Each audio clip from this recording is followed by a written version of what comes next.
شروع اللہ کے نام سے جو نہایت مہربان اور ہمیشہ رحم فرمانے والا ہے۔ میں بشریٰ عرفان، ہمارے ساتھ ہیں سسٹر عالمہ ام ہادیہ۔ جیسے کہ اب جو مہینہ چل رہا ہے وہ شعبان کا مہینہ ہے، آنے والا رمضان کا مہینہ ہوگا۔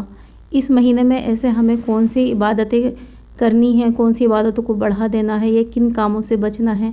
شعبان کے مہینے کے بیچ میں شب برات بھی آتی ہے۔ ہمارے معاشرے میں دیکھا جاتا ہے کہ طرح طرح کی حلوے یا نئے نئے کپڑے سلوائے جاتے ہیں، خاص طور سے ان چیزوں کے لیے۔ اور یہ روزے ہیں، روزوں کی کیا فضیلت ہوگی شعبان کے مہینے میں، اور رمضان کے مہینے کی ہمیں کس طرح سے اپنے ہر وقت کو پابندی سے یوٹیلائز کرنا چاہیے تاکہ ہمارا ذرا بھی وقت برباد نہ ہو اور ہماری عبادتیں بڑھ جائیں۔ ایسے کون سے اذکار ہمیں لینے ہیں، کیا ہمیں پڑھائیاں اپنی بڑھا دینی ہیں کہ اللہ تعالیٰ کے یہاں ہماری عبادتیں بھی قبول ہوں اور اللہ بھی ہم سے راضی ہو جائے اور بری چیزوں سے ہم بچے رہیں۔ تو السلام علیکم سسٹر، قرآن اور حدیث کی روشنی میں ہمیں ہماری رہنمائی کریں ان چیزوں پر۔ وعلیکم السلام ورحمۃ اللہ وبرکاتہ۔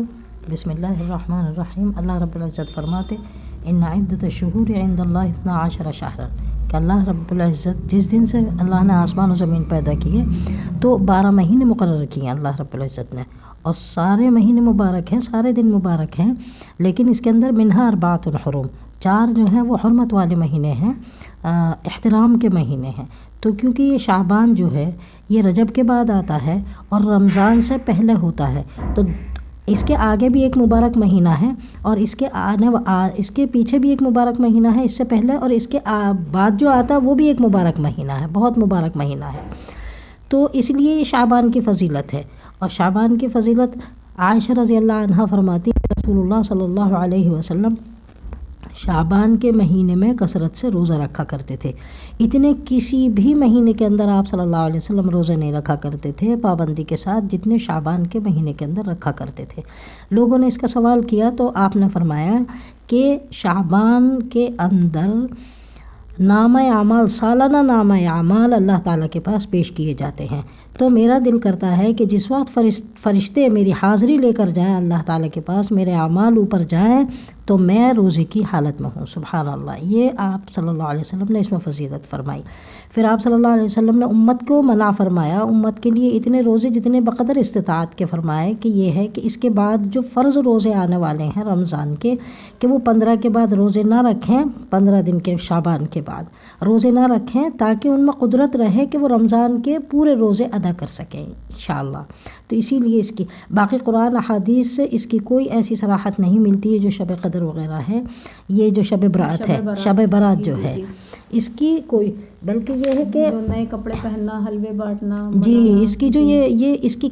کسی بھی قرآن یا احادیث کی روشنی سے کوئی صراحت نہیں ملتی، لیکن کیونکہ آپ صلی اللہ علیہ وسلم اس میں اپنے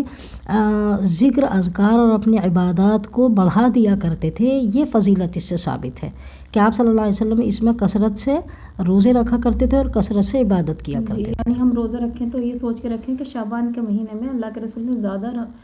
روزے رکھے، اس لیے اس کی فضیلت ہے۔ جی اس کی فضیلت اس لیے شب برات کا روزہ یہ کوئی چیز نہیں ہے، بلکہ کیونکہ ہر دن کے اعتبار سے فجر اور عصر کے اندر انسان کے نام اعمال اوپر جاتے ہیں ایک دن کے، اور ہفتے کے اندر پیر اور جمعرات کے دن اللہ تعالیٰ کے یہاں پیش کیے جاتے ہیں، تو سالانہ شعبان میں پیش کیے جاتے ہیں۔ اور پھر شعبان کی فضیلت اس لیے بھی زیادہ ہے کہ شعبان 2 سن ہجری میں شعبان کے مہینے کے اندر اللہ تعالیٰ نے رمضان کے روزے فرض کیے، اس لیے اس کے شروع میں ایک جو پہلا اس کا مہینہ ہے وہ حرمت والا ہے، اور دوسرا جو ہے وہ بڑا مقدس مہینہ ہے۔ جی اس لیے اس کے بیچ میں تاکہ بندے غافل نہ ہو جائیں۔ پھر بھی اگر کوئی کہنا چاہے ہم تو اللہ کی عبادت کر رہے ہیں، اس میں کیا پریشانی ہے، تو اس میں ایسے تو اللہ رب العزت کی عبادت اس طرح کیجئے جس طرح کہ رسول اللہ صلی اللہ علیہ وسلم نے کی۔ اگر آپ عبادت بھی کر رہے ہیں تو اس طرح سے کیجئے جس طرح کہ ثابت ہے۔ بالکل، ہاں اپنی طرف سے کوئی ایسی چیز لانا اس کی ممانعت ہے، علماء کرام جو اس وقت بہت سے کہہ رہے ہیں کہ اسے نہ مناؤ، بہت سے کہہ رہے ہیں، وہ اسی وجہ سے تھوڑے سے پریشانی میں ہو جاتے ہیں، اسی وجہ سے ایسے جواب دیتے ہیں کہ بہت سے لوگ تو کسی بھی چیز میں بلاغت کر دیتے ہیں اور بہت سے لوگ بالکل عبادت بھی نہیں کرتے، تو اسی لیے یہ مہینہ جو ہے یہ کثرت سے عبادت کرنے کا اور اپنے آپ کو رمضان کی عبادت کے لیے تیار کرنے کا ہے۔ پورا ہی مہینہ عبادت کا آیا ہے، جی، کوئی خاص مخصوص یعنی یہ سمجھ لیجیے کہ میں آپ رسول صلی اللہ علیہ وسلم اس میں کثرت سے روزے رکھنے سے تیار کرتے تھے اپنے آپ کو رمضان کے لیے، بالکل بہتر، اور صحابہ کرام رضوان اللہ علیہم بھی اس والے مہینے میں اپنے اعمال سمیٹ مطلب کام سمیٹ دیا کرتے تھے جی کہ رمضان کی تیاری کے لیے، بالکل، تو اس وجہ سے اس کی برکت زیادہ ہے۔ اور یہ جو ہماری بدعات ہیں اور یہ رسومات ہیں ان سے اجتناب کرنا چاہیے، وہ کام کرو جو رسول اللہ صلی اللہ علیہ وسلم کے طریقے سے اور ان کی زندگی سے ہمارے سامنے ثابت ہے، انشاءاللہ ہمیں وہ کام کرنا ہے۔ اور رمضان کی جو فضیلت ہے، رمضان کی فضیلت اللہ رب العزت نے فرمایا شہر رمضان الذی انزل فیہ القرآن، کہ ایک تو اس مہینے کے اندر قرآن نازل ہوا، اور دوسری اس مہینے کی فضیلت یہ ہے کہ اللہ رب العزت نے اس کو لوگوں کے اوپر ایک خاص عبادت کے لیے مقرر کیا ہے۔ ہاں جی، اس کی اور یہ رمضان کے مہینے 2 سن ہجری میں ہم دیکھتے ہیں شعبان میں فرض کیے گئے، اور یہ ہر مقیم بالغ عاقل اور صحت مند پر فرض ہیں۔ مسافر چھوڑ سکتا ہے، مریض چھوڑ سکتا ہے، اور عورتوں کے جو وہ ایام آتے ہیں اس میں، باقی ان کی قضا واجب ہے۔ جب آپ ان چیزوں سے ہٹ جاؤ، شفا ہو جاؤ، اور جب سفر سے لوٹ جاؤ تو پھر ان کی قضا کرو۔ اس کے بعد ہاں، مگر یہ کسی حدیث شریف سے ثابت نہیں ہے کہ پیپر کے اندر روزے چھوڑو،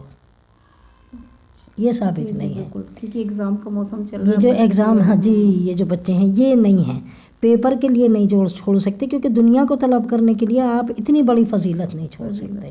ایک روزہ اس کا جو ہے، دیکھیے اس کے اندر کیا فضیلت ہے رمضان کی، نفل جو ہے وہ فرض کی برابر ہے، فرض کے برابر ثواب ملتا ہے اس میں ایک نفل کرنے کا، اور ایک فرض کے 70 گنا ثواب ہے، تو اس میں اس رحمت سے محروم نہ ہو جائے۔ اور اس کے اندر جب بلا عذر اگر کوئی روزہ چھوڑتا ہے تو پھر اس کے اندر کیا ہے، اگر وہ پوری عمر بھی عذر سے، اگر عذر سے بھی چھوڑتا ہے تو پوری عمر، مثلا مسافر ہے یا مریض ہے، وہ قضا جب روزہ رکھے گا تو پوری عمر بھی اگر روزہ رکھے تو اس روزے کی ثواب اور فضیلت تک نہیں پہنچ سکتا جو رمضان میں رکھنے کی فضیلت ہے، یہ اس کی فضیلت یہ ہے انشاءاللہ۔ اور اس میں یہ ایک رسول اللہ صلی اللہ علیہ وسلم نے فرمایا جب روزہ آتا تھا تو بڑے خوشی سے صحابہ اکرام کو جمع کرتے اور فرماتے وہ آ رہا ہے، وہ سایہ فگن کرنے والا مہینہ آ رہا ہے آپ کے اوپر، تو یہ عظمت والا مہینہ ہے، اور اس میں جنت کے دروازے کھول دیے جاتے ہیں، جنت آراستہ کی جاتی ہے، باقاعدہ اللہ رب العزت مزین کرواتے ہیں، اور اس میں نعمات نازل ہوتی ہیں، جہنم کے دروازے بند کر دیے جاتے ہیں، جہنم کو دھیما کیا جاتا ہے۔ رسول اللہ صلی اللہ علیہ وسلم نے فرمایا شہر مبارک، یہ ایک مبارک شہر ہے، مدینہ ہے، وہ مہینہ ہے، شہر فیہ لیلۃ خیر من الف شہر، اس میں ایک رات ایسی ہے جو 1000 مہینے سے زیادہ بہتر ہے۔ ہم سورہ قدر پڑھتے ہیں انا انزلناہ فی لیلۃ القدر وما ادراک ما لیلۃ القدر لیلۃ القدر خیر من الف شہر، کہ یہ 1000 مہینے سے زیادہ بہتر رات ہے، جو اس کا قیام کر لے گویا اس نے 1000 مہینوں کی عبادت کی۔ سبحان اللہ، اللہ رب العزت کتنے سے وقت کے اندر اس کی بھی بڑی اسی تشریح ہے کہ پہلے لوگوں کو بڑی عمریں دی گئی تھی اور پہلے لوگوں کو بڑی چیزیں دی گئی تھی، تو انہوں نے کہا کہ یا رسول اللہ رب العزت ہم کیسے ان کے برابر پہنچ سکتے ہیں، تو پھر اللہ تعالیٰ نے یہ نعمت عطا کی ہمیں امت محمد صلی اللہ علیہ وسلم کو۔ جی پھر اور کچھ لوگ جو رمضان تو رکھتے ہیں مگر ساتھ میں کہتے ہیں ٹی وی بھی ٹائم نہیں کٹ رہا تو ٹی وی دیکھنا شروع کر دیتے ہیں، یا کوئی اور ایسا بیکار کا بلا وجہ کا کام کرنا ان لوگوں کو بھی یہ بتائیں کہ ایسے رمضان میں ہمیں کس طرح اور کیسے رہنا ہے۔ ٹی وی چلتے رہتے ہیں گھروں میں، اللہ رب العزت کو نہ ہماری عبادتوں کی ضرورت ہے اور نہ ہمارے سجدوں کی ضرورت ہے، اللہ رب العزت کو ہمارے تقوی کی ضرورت ہے۔ تو ہمیں کوئی بھی اللہ کی عبادت کرنی ہے، اللہ تعالیٰ کہتے ہیں نا اللہ رب العزت ان اللہ لا ينظر الى اموالکم ولا الى اجسامکم ولا الى صورکم ولکن ينظر الى قلوبکم واعمالکم، کہ تمہارے اللہ دلوں کو دیکھے گا، تقوی کو دیکھے گا، ان اکرمکم عند اللہ اتقاکم، تمہارے اللہ کے نزدیک تمہارے اندر سے سب سے کریم لوگ یعنی معزز لوگ وہ ہوں گے، محترم لوگ وہ ہوں گے جن کے اندر تقوی ہوگا۔ تو تقوی کا پرہیزگاری کرنا لازمی ہے۔ ہر عبادت کی بنیاد پرہیزگاری ہے، پرہیزگاری پہلے ہے کہ آپ برائیوں سے بچ جاؤ، وہ سب سے زیادہ ثواب ہے۔ جب رمضان روزہ رکھا تو آپ کو یہ یاد رہنا چاہیے آپ کی آنکھ کان ناک ہر چیز کا روزہ ہے، آپ کی ہر چیز کا روزہ ہے انشاءاللہ۔ اللہ تعالیٰ ایسی عبادت کرنے کی توفیق عطا فرما دے رب العالمین۔ جعل اللہ صیامہ فریضۃ، اللہ رب العزت نے اس کے روزے کو دن کے اندر فرض واجب کیا ہے، و قیام لیلہ تطوعا، اللہ تعالیٰ نے اس کے رات کے قیام کو مرضی پر چھوڑ دیا ہے۔ اب جو انسان جتنی اللہ سے رحمت بٹورنا چاہے اسے ایک مہینے میں وہ حاصل کر سکتا ہے انشاءاللہ۔ اللہ تعالیٰ تو ہمیں قیام کرنے کی توفیق عطا فرمانا، رات کے اندر تہجد پڑھنے کی توفیق عطا فرما پروردگار۔ اسی طرح رسول اللہ صلی اللہ علیہ وسلم تہجد اس میں پابندی سے پڑھا کرتے تھے۔ خیر رسول صلی اللہ علیہ وسلم پر تو تہجد فرض کر دی گئی تھی، یہ امت کے لیے اللہ تعالیٰ نے کہ پڑھو گے تو آپ اللہ کا ثواب حاصل کر سکو گے۔ فتہجد بھی نافلۃ لک عسیٰ ربک ان یبعثک مقاما محمودا، کہ اگر فتہجد بھی نافلہ، اگر تو نفل پڑھے تہجد کی تو اپنے رب کے پاس مقام محمود حاصل کر لے، بہترین مقام انشاءاللہ۔ اور رسول صلی اللہ علیہ وسلم اس میں 10 دن کا اعتکاف کیا کرتے تھے، اور جو جان بوجھ کر روزہ توڑے، جیسے کہ ہم نے روزہ رکھ لیا اور پھر رمضان کا روزہ، اگر ہم یہ کہ بھئی ہمیں بھوک لگ رہی ہے ہم توڑے تو اس پہ کفارہ واجب ہے، اور یا زوجین سے میاں بیوی سے کوئی کوتاہی ہو جائے تو اس میں روزہ اس کی قضا بھی ہوگی، اور اس کے توڑنے کا کفارہ یہ ہے کہ 60 دن تک لگاتار 2 مہینے روزے رکھے گا لگاتار، اگر بیچ میں چھوٹ جاتے ہیں وہ دوبارہ سے پھر شروع کرنے پڑتے ہیں۔ اسی طرح منہ بھر کے قے اتنی آئی کہ روکنے سے رکی نہیں تو پھر اس سے روزہ ٹوٹ جائے گا۔ آنکھ ناک کان میں ہم نے دوائی ڈالی، انجیکشن لگا تو اس سے روزہ نہیں ٹوٹے گا۔ کان میں اختلاف ہے، بعض کہتے ہیں ٹوٹ گیا، بعض کہتے ہیں نہیں ٹوٹا۔ روزے کا ثواب دیکھیے، ساری عبادتوں کا ثواب تو اللہ تعالیٰ اجر کے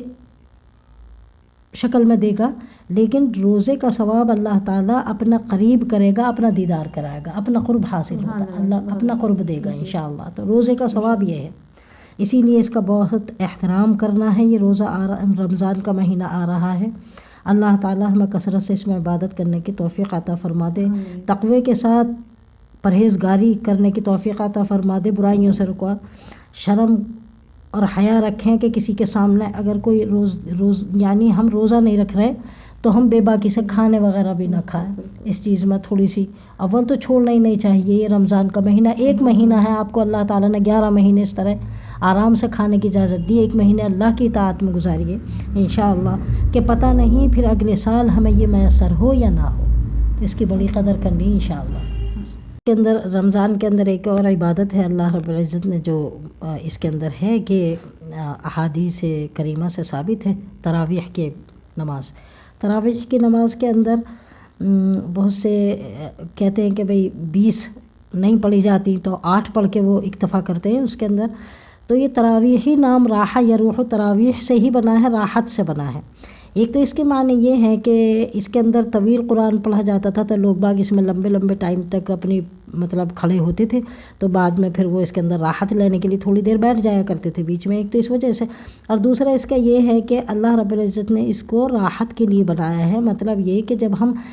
افطار میں ہم نے زیادہ کھا لیا، اب افطار میں زیادہ کھا لیا، اللہ تعالیٰ نے اسی طرح ہم دیکھیں گے کہ عشاء کی نماز اللہ تعالیٰ نے کتنی لمبی کی ہے، 17 رکعات، اسی لیے کی ہے کہ جو اصول ہے وَإِذَا غَدَّيْتُمْ فَمُدُّوا، کہ جب تم دوپہر کا کھانا کھاؤ تو لیٹ جاؤ، قیلولہ کرو، وَإِذَا عَشَّيْتُمْ فَمَشُّوا، کہ جب تم رات کا کھانا کھاؤ تو کیونکہ اب انسان کے سونے کا ٹائم ہے، اب اگر وہ کام نہیں کرے گا اور اس نے رات کو کھانا کھا لیا تو اس کا معدے کو کام کرنا پڑے گا اور وہ پریشان ہوگا،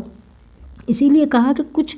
چل لیا کرو تھوڑا سا رات کے کھانا کھانے کے بعد، فمشو کہ چل لیا کرو، تو کم سے کم بعض نے بتایا کہ 40 قدم چل لیا کرو۔ تو یہ جو چیز ہے تو اسی لیے تراویح کی، کیونکہ ہم بہت طاقت کی چیزیں کھا لیتے ہیں رمضان میں، اور یہ تو آج کل یہ پکوڑی اور یہ چیزیں چل رہی ہیں، تو یہ چیزیں کھاتے تو اس کو ہضم کرنے کے لیے اللہ رب العزت نے، کیونکہ اللہ ہمارا خالق ہے تو اللہ کو پتہ ہے کس چیز میں راحت ہے انسان کے لیے، تو یہ چیز اللہ نے بنائی ہے۔ تو اگر کسی کے اوپر کام کا برڈن زیادہ ہے، کام کا لوڈ زیادہ ہے اور وہ نہیں کر پاتا ہے، تو یہ ہے اپنے 8 پڑھ لو، اس کے بعد 12 آپ تہجد کی نماز میں اگر قیام کرو گے تو اس کے اندر اس کی بھی نیت کر لو، انشاءاللہ اللہ رب العزت اس طرح بھی قبول کر لے گا۔ اور جس میں اتنی طاقت ہے تو وہ جتنی نہیں میسر ہو رہی ہو عشاء کی نماز کے ساتھ وہ اپنی ادا کرے، پھر وہ تہجد کے اندر اس کی بھی نیت کر کے کہ اللہ تعالیٰ تراویح کی نیت اور تہجد کا بھی ثواب کی نیت کر لے، ثواب کی نیت کرے، اور پھر اس کے اندر اس کے بعد انہیں پوری کر کے اپنے تراویح کے ساتھ اور پھر ان کے اندر وطر پڑھ لے اور اس کو اپنی نماز کو ختم کر لے اس طرح سے۔ تو انشاءاللہ دیکھیے، اور بہت سے لوگ ہیں جن کے اوپر رمضان کے اندر زیادہ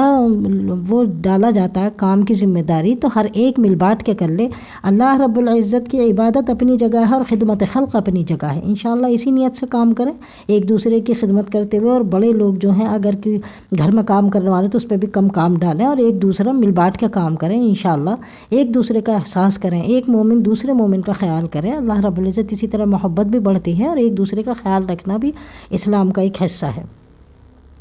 انشاءاللہ اللہ تعالیٰ ہمیں یہ رمضان المبارک آ رہے ہیں، اللہم سلمنی الی رمضان،